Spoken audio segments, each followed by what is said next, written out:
इनके पास से 2 अदद इसमें पिस्टल भी इनके पास से बरामद हुई है 32 बोर की।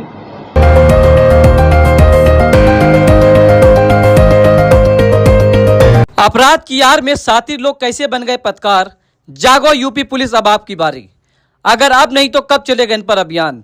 जब बिना डिग्री के कोई पुलिस, वकील, जज नहीं बन सकता तो फिर पत्रकार कैसे बन सकता है। आरोपियों ने अपना नेटवर्क बनाने के लिए एक चैनल बनाया, जिसके बाद लोगों के कार्ड बनाए, फिर बना दिया चरस तस्कर और असलहा तस्कर। कानपुर पुलिस ने जब खुलासा किया तो हर किसी की आंखें खुली रह गईं। पुलिस कमिश्नर साहब, अब समय आ गया है कानपुर में घूम रहे बिना डिग्री वाले पत्रकारों के खिलाफ अभियान चलाने का। ये बिना डिग्री वाले पत्रकार सेक्स रैकेट, मादक पदार्थ, स्टैंड वसूली, जुआ वसूली, मवेशी वसूली जैसे कई अवैध कामों में लिप्त रहते हैं। दरअसल कानपुर की अपराध शाखा और बिठूर पुलिस ने नशीले पदार्थ और अवैध असलहों की तस्करी करने वाले बलराम राजपूत और रजत वर्मा उर्फ हबड़ा को गिरफ्तार किया। इनके नेटवर्क से जुड़े लोगों की हिस्ट्री निकाली जा रही है। पुलिस ने आरोपियों के पास से 2.5 लाख रुपए की स्मैक, 50,000 रुपए की चरस, 32 बोर की पिस्टल जिनकी कीमत करीब 1.5 लाख रुपए। पुलिस का कहना है कि इन आरोपियों के तार शहर के कई क्षेत्रों से जुड़े हैं। इनके साथ ही दूसरे जिलों तक असलाहों की तस्करी करते हैं। पुलिस की पूछताछ में सामने आया कि आरोपी स्मैक, बाराबंकी और चरस प्रयागराज से खरीद कर लाते थे, जिन्हें शहर में महंगे दामों में बेचते थे। वहीं अवैध पिस्टलें बिहार से खरीद कर पूरे शहर में बेचते थे। वहीं सूत्रों की माने तो कानपुर की कई शातिर गैंग से आरोपियों के मुख्य संबंध हैं। मुख्य आरोपी बलराम राजपूत के खिलाफ शहर के विभिन्न थानों में 9 मुकदमे दर्ज हैं। अब देखना यह होगा कि पुलिस अब कैसे अभियान चलाएगी और किन लोगों पर कार्रवाई करेगी। सवाल यह भी है कि बिना डिग्री के लोग कैसे पत्रकार बन जाते हैं। 2 जून को 2 अभियुक्तों की गिरफ्तारी हुई है, जिनका नाम है बलराम राजपूत और रजत वर्मा। इनके पास से टोटल 27 ग्राम स्मैक और लगभग 920 ग्राम इनके पास से चरस बरामद हुई है। इसमें बलराम राजपूत जो है ये मूलतः थाना क्षेत्र चकेरी लाल बंगला का रहने वाला है। हाल पता इसका बिठूर में रहता है। और दूसरा जो अभियुक्त है रजत वर्मा, ये भी बिठूर में ही रहता है।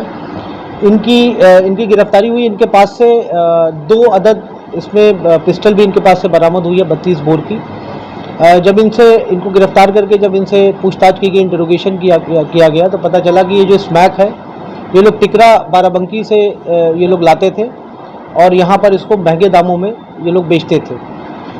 पिस्टल के बारे में जब गहनता से पूछताछ की गई तो पता चला कि ये लोग बिहार से इसको पिस्टल ये लोग लाते थे। इनका एक मीडिएटर था जिसके माध्यम से ये लोग पिस्टल खरीदते थे और यहाँ पर ये लोग असलहे का काम भी करते थे।